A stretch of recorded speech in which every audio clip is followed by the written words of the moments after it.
Hello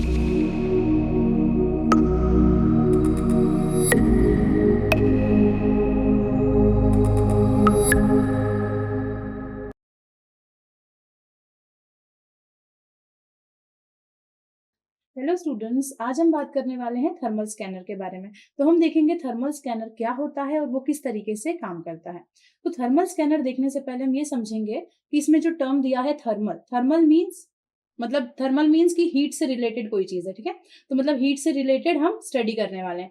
तो thermal scanner से हमें समझ में आ रहा है कि थर्मल मीन्स कि कुछ हीट वेव्स जो रहेंगी या ऐसी कुछ वेव्स रहेंगी उसको कैप्चर करेगा, ठीक है। मतलब ऐसा सेंसर्स जो कि थर्मल वेव्स को कैप्चर करेगा। जब हमने स्पेक्ट्रम की बात की थी तो स्पेक्ट्रम में क्या था, डिफरेंट डिफरेंट रीजन्स थे, है ना। जो इलेक्ट्रोमैग्नेटिक स्पेक्ट्रम है उसमें बहुत सारे रीजन्स थे, उसमें से एक रीजन था, बहुत बड़ा रीजन था, वो थर्मल रीजन था, ठीक है। जिसमें हमने मिड थर्मल वेव्स देखी थी, है ना, और फार थर्मल वेव्स भी देखी थी। तो हम उसी की अब बात करने वाले हैं कि इन वेव्स का यूज करके कैसे सेंसर हमको एक ऐसी इमेज देगा जिसके थ्रू हम क्या कर सकते हैं, किसी भी जगह का टेम्परेचर को एनालाइज कर सकते हैं। जैसे आप घर पे बैठे रहते हैं लेकिन आपको हर जगह का आपको टेम्परेचर पता चल जाता है। तो वो टेम्परेचर आपको किस तरीके से पता चलता है कि वहाँ पे फिजिकली कोई जाता है देखने? वहाँ पे कोई फिजिकली नहीं जाता। वो टेम्परेचर जो है वो हमें किसकी मदद से पता चलता है? थर्मल स्कैनर की मदद से या फिर थर्मल सेंसर्स की वजह से पता चलता है। तो सबसे पहले हम देखते हैं कि इसके पीछे क्या प्रिंसिपल है, मतलब थर्मल स्कैनर जो है वो किस प्रिंसिपल पे काम करता है। तो देखिए, थर्मल स्कैनर्स हैं वो काम करते हैं थर्मल रेडिएशन के प्रिंसिपल पर। थर्मल रेडिएशन का प्रिंसिपल क्या बोलता है? ये बोलता है that all objects with a temperature above absolute zero, it is above absolute zero is emit infrared radiation. मतलब कि जितने भी ऑब्जेक्ट्स हैं जो जिनका टेम्परेचर एब्सोल्यूट टेम्परेचर से अबव है। अब एब्सोल्यूट टेम्परेचर किसको बोलते हैं हम? एब्सोल्यूट टेम्परेचर मतलब कि 0 केल्विन, ठीक है। मतलब अगर कोई भी टेम्परेचर है जो कि 0 केल्विन है, ठीक है, तो हम उसको बोलेंगे एब्सोल्यूट जीरो टेम्परेचर। तो इस टेम्परेचर से ऊपर जिस भी ऑब्जेक्ट का टेम्परेचर है वो क्या एमिट करते हैं? वो एमिट करते हैं थर्मल रेडिएशन वेव्स, ठीक है। कोई भी ऑब्जेक्ट होगा जिसका टेम्परेचर एब्सोल्यूट टेम्परेचर से ऊपर है वो क्या एमिट करने वाला है? इंफ्रारेड रेडिएशंस, ठीक है। अब अगर मैं इसको अभी तो केल्विन में बात की मैंने, अगर मैं इसकी बात केल्विन में ना करके किस में करूं, डिग्रीज या सेल्सियस में करूं, तो कितना होगा? तो अगर डिग्रीज में बात करें तो ये होगा -273.15 डिग्री सेल्सियस। और अगर मैं बात करूं फ़ारेनहाइट में तो कितना होगा? -459.67 फ़ारेनहाइट। तो ये हमने बात की एब्सोल्यूट टेम्परेचर की, मतलब कि अगर कोई भी मटेरियल है जिसका टेम्परेचर या तो 0 केल्विन है या फिर 459.67 फ़ारेनहाइट है माइनस में, या फिर उसका टेम्परेचर है -273.15 डिग्री सेल्सियस। अगर इतना टेम्परेचर इससे अबव टेम्परेचर है तो वो क्या एमिट करने वाले हैं? Infrared radiations.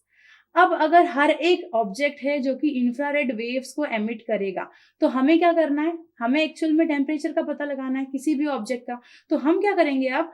हम ऐसा कुछ सिस्टम बनाएंगे जो कि इन वेव्स को कैच करे, इन वेव्स को सेंस करे और हमको क्या दे? हमको एक आउटपुट दे, ठीक है।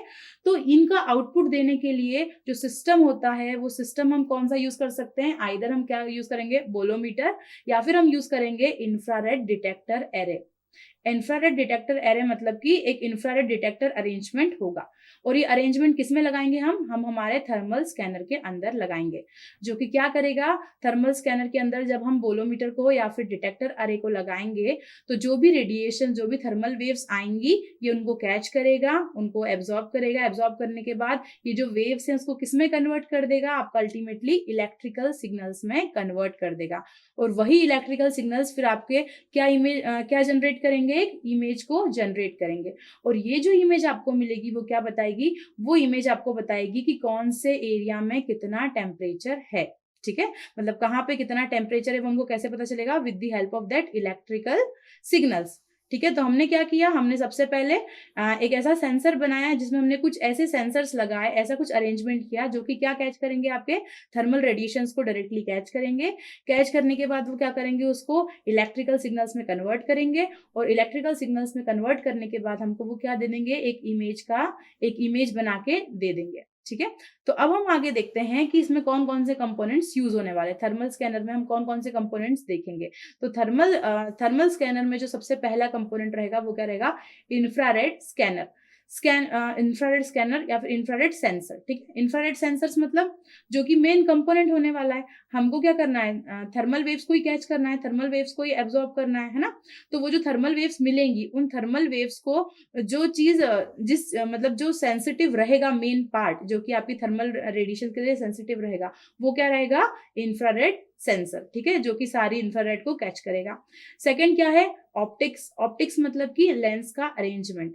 लेंस का अरेंजमेंट करना क्यों जरूरी है, लेंस का आप सही तरीके से अरेंजमेंट करेंगे तभी तो क्या कर पाएंगे आप, वो जो रेडिएशंस जा रही है वो रेडिएशंस तभी तो आएंगी, है ना। तो वो लेंस के थ्रू क्या होगा, आपके सेंसर्स में वो रेडिएशन आएंगी, वो जो इमेज है वो कैप्चर कर पाएगा। इसके बाद थर्ड क्या है, सिग्नल प्रोसेसिंग यूनिट, ठीक है। अब सिग्नल प्रोसेसिंग यूनिट क्या करेगा, सिग्नल प्रोसेसिंग यूनिट का काम रहेगा कि जो आपकी इलेक्ट्रिकल सिग्नल्स से जो इमेज, जो इलेक्ट्रिकल सिग्नल्स में कन्वर्ट हुआ है, आपके जो वेव्स आई हैं वो, उस इलेक्ट्रिकल सिग्नल्स को इमेज में कन्वर्ट करना। कौन सी इमेज में, थर्मल इमेज में कन्वर्ट करना। मतलब सिग्नल प्रोसेसिंग यूनिट का काम क्या रहेगा, वो जो सिग्नल्स रहेंगे उसको क्या करेगा, इमेज के फॉर्म में प्रोसेस कर देगा। नेक्स्ट क्या है हमारा, डिस्प्ले।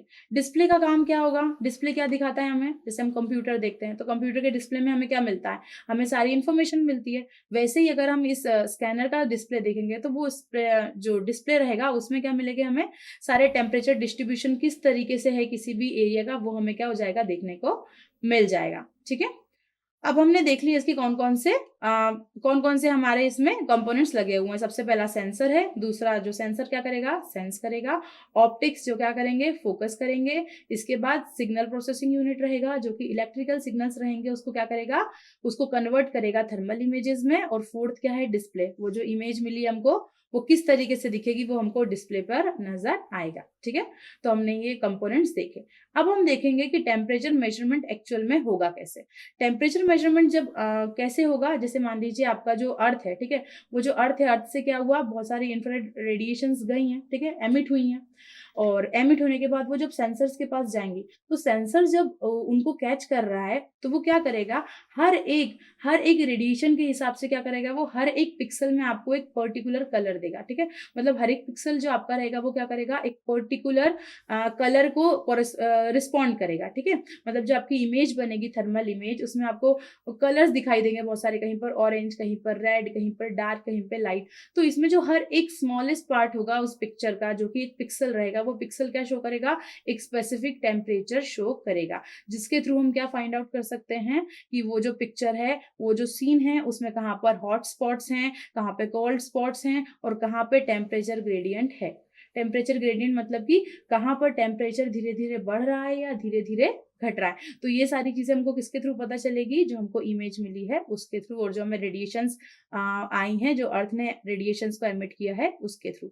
अब अगर थर्मल स्कैनर की बात करें तो जैसे मैंने बताया था आपको कि ये जो कौन से पैसिव स्कैनर्स जो होते हैं, पैसिव स्कैनर्स जनरली किस में काम करते हैं, दिन में काम करते हैं, क्योंकि सन की लाइट जो है वो दिन में। लेकिन थर्मल स्कैनर है वो भी पैसिव स्कैनर ही है, लेकिन वो कहाँ काम करता है, वो रात में भी काम करेगा। क्यों, क्योंकि उसको सन की रेडिएशंस नहीं चाहिए, वो ऑब्जेक्ट्स की रेडिएशन को ले रहा है। जैसे मान लीजिए आपका कुछ पर्टिकुलर एरिया है, ठीक है, तो उस पर्टिकुलर एरिया का टेम्परेचर आप दिन में भी निकाल सकते हैं और रात में भी निकाल सकते हैं। जब आप वेदर फोरकास्टिंग वाला वो ऐप आप इंस्टॉल करेंगे तो आपको दिन में अलग टेम्परेचर दिखाएगा, वो रात में टेम्परेचर बदल जाता है तो वो रात का अलग टेम्परेचर दिखाता है। तो वो कैसे दिखा पाता है, पैसिव सेंसर्स की हेल्प से ही दिखा पाता है, क्योंकि जो रेडिएशन है ये क्या है, हमारे पास नेचुरली अवेलेबल है। हम इन सेंसर से कोई सी भी एनर्जी एडिशनल नहीं भेज रहे हैं, हम सिर्फ क्या कर रहे हैं, जो ऑब्जेक्ट से एनर्जी एमिट हो रही है उसको कैलकुलेट कर रहे हैं, उसको इलेक्ट्रिकल सिग्नल्स में कन्वर्ट कर रहे हैं, और फिर फाइंड आउट कर रहे हैं कि एक्चुअल में इमेज जो है, मतलब जो आपका प्लेस है वहां पे टेम्परेचर कितना है। अब हम देख लेते हैं कि जो थर्मल स्कैनर है उसकी एप्लीकेशन, उसका यूज कहाँ कहाँ पे होगा। तो देखिए, सबसे पहला यूज जो रहेगा वो रहेगा बिल्डिंग इंस्पेक्शन के लिए। मतलब अगर एज अ सिविल इंजीनियर हम बात करें कि हम कहाँ कहाँ पे यूज करेंगे, तो हम बिल्डिंग इंस्पेक्शन में यूज कर सकते हैं। जैसे कि अगर हमको फाइंड आउट करना है कि जो आपने बिल्डिंग बनाई है उसमें कितना हीट लॉस हो रहा है, क्योंकि जनरली कभी कभी हम ऐसी बिल्डिंग बनाते हैं, हम इंसुलेटिंग बिल्डिंग्स भी बनाते हैं, हम इस तरीके से बिल्डिंग डिजाइन करते हैं कि वहां का जो टेम्परेचर रहे वो इस तरीके का रहे कि बाहर अगर ठंडी है तो अंदर गर्मी बनी रहे, या फिर अगर एसी चल रहा है तो अच्छे से कूलिंग हो, है ना, बाहर कूलिंग ना जाए, अच्छे से कूल हो जाए, या फिर अगर गर्मी है, मतलब अगर ठंडी है तो क्या हो जाए, ठंड है तो अच्छे से जो हीटर हमने चलाया है तो अच्छे से वो इवनली स्प्रेड हो, आपकी एयर जो है, हॉट एयर अगर है तो वो अच्छे से स्प्रेड हो जाए और वो बाहर ना जाए, ठीक है। तो हमको अगर बिल्डिंग का इंस्पेक्शन कर सकते हैं with the help of thermal scanner की हीट इंसुलेशन अच्छे से हो रहा है कि नहीं, या फिर अगर बिल्डिंग में कुछ डेफिशिएंसीज हैं तो हम वो फाइंड आउट कर सकते हैं कि आपका जो है बिल्डिंग अच्छे से कवर्ड है या नहीं, हीट कहीं से लीक तो नहीं हो रही है। नेक्स्ट हम क्या देखेंगे, नेक्स्ट एप्लीकेशन है electrical inspection. Electrical inspection means कि जब आप मान लीजिए कोई इंडस्ट्री में है, ठीक है, अब वो जो इंडस्ट्री में है बहुत सारे इक्विपमेंट्स हैं जो कि कभी कभी ओवरहीट हो जाते हैं, ठीक है, और अगर हम उस ओवरहीटिंग का ध्यान ना रखें तो हो सकता है कभी कुछ बड़ा एक्सीडेंट भी वहां पर हो जाए। इसीलिए हमको अगर कुछ कुछ ऐसे इक्विपमेंट्स जो कि बहुत ज्यादा हीट जनरेट करते हैं, उसके लिए हमें क्या थर्मल स्कैनर का यूज कर सकते हैं ताकि हम वहां की हीट का मेजरमेंट कर सके, हीट की मॉनिटरिंग कर सके, और साथ साथ में हम क्या कर सकते हैं, वहां के फेलियर को या फायर्स को बचा सकते हैं। तो इसके लिए भी यूज हो सकता है। नेक्स्ट क्या है, इंडस्ट्रियल मॉनिटरिंग, ठीक है। हम इंडस्ट्रियल मॉनिटरिंग मींस कि कुछ कुछ इक्विपमेंट्स होंगे जो कि क्या करते हैं, टाइम के साथ साथ उनकी ना एफिशिएंसी कम होती जाती है, उनमें ना हीट लॉस बढ़ता जाता है, या कुछ और ऐसे लॉसेस होते हैं, मतलब टेम्परेचर से रिलेटेड लॉसेस होते हैं, तो हम उनको भी फाइंड आउट कर सकते हैं with the help of thermal scanner. Next है, हम इसको सर्च और रेस्क्यू के लिए भी क्या कर सकते हैं, थर्मल स्कैनर को यूज कर सकते हैं।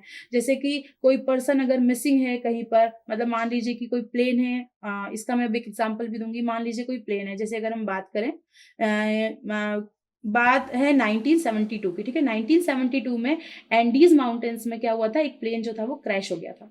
तो जब वो प्लेन क्रैश हुआ था उसमें 33 सर्वाइवर्स थे। 33 सर्वाइवर्स एक ऐसी जगह में फंस गए थे जहां पर सिर्फ और सिर्फ बर्फ ही बर्फ था, सिर्फ वहां पे बर्फ था, और जो प्लेन है अपना एरोप्लेन, उसका कलर भी क्या होता है, व्हाइट ही होता है। तो वो जो रेस्क्यू ऑपरेशन था वो बहुत ज्यादा मुश्किल हो गया था, ठीक है, वो बहुत ज्यादा मुश्किल हो गया था, और उन लोगों को ढूंढने में जो ऑपरेशनल टीम थी उन्होंने 70 डेज लगा दिए थे। 70 दिन में वो रेस्क्यू ऑपरेशन 70 दिन तक चला, और 70 दिन बाद उन लोगों को ढूंढा गया, ठीक है। तो ये रेस्क्यू ऑपरेशन इतना मुश्किल इसलिए हो गया था क्योंकि तब थर्मल स्कैनर का यूज नहीं किया जाता था। ये 1972 की बात है। लेकिन आज के टाइम में हम ये इसके थ्रू, थर्मल स्कैनर के थ्रू क्या कर सकते हैं, लो विजिबिलिटी कंडीशन है अगर, या फिर कहीं पर क्या है बहुत ज्यादा डार्कनेस है, वहां पर भी हम क्या कर सकते हैं, थर्मल स्कैनर की हेल्प से फाइंड आउट कर सकते हैं कि वहां पे कोई पर्सन तो नहीं है, वहां पे कोई स्पेशल स्पीशीज तो नहीं है, कोई चीज इंडेंजर्ड में है तो वो कोई ऐसे फंस तो नहीं गए। तो उन चीजों का पता हम थर्मल स्कैनर की हेल्प से लगा सकते हैं। इसके साथ साथ में हम क्या कर सकते हैं, सिक्योरिटी और सर्विलेंस के लिए भी थर्मल स्कैनर का यूज कर सकते हैं। मतलब कि हम क्या कर सकते हैं, किसी, देखिए कुछ कुछ पर्टिकुलर चीज जो है उनका क्या होगा, पर्टिकुलर हीट सिग्नेचर होगा, तो उस हीट सिग्नेचर की हेल्प से क्या कर सकते हैं, हम सर्विलियंस कर सकते हैं, हमारी सिक्योरिटी क्या ध्यान रख सकते हैं। नेक्स्ट हमारा है मेडिकल इमेजिंग के लिए भी यूज कर सकते हैं, ठीक है। मेडिकल इमेजिंग मतलब कि हम ह्यूमन बॉडी की रिसर्च के लिए भी, कुछ इन्फ्लेमेशन है उसमें या और कुछ प्रॉब्लम है तो उसके लिए भी हम थर्मल स्कैनर का यूज करते हैं।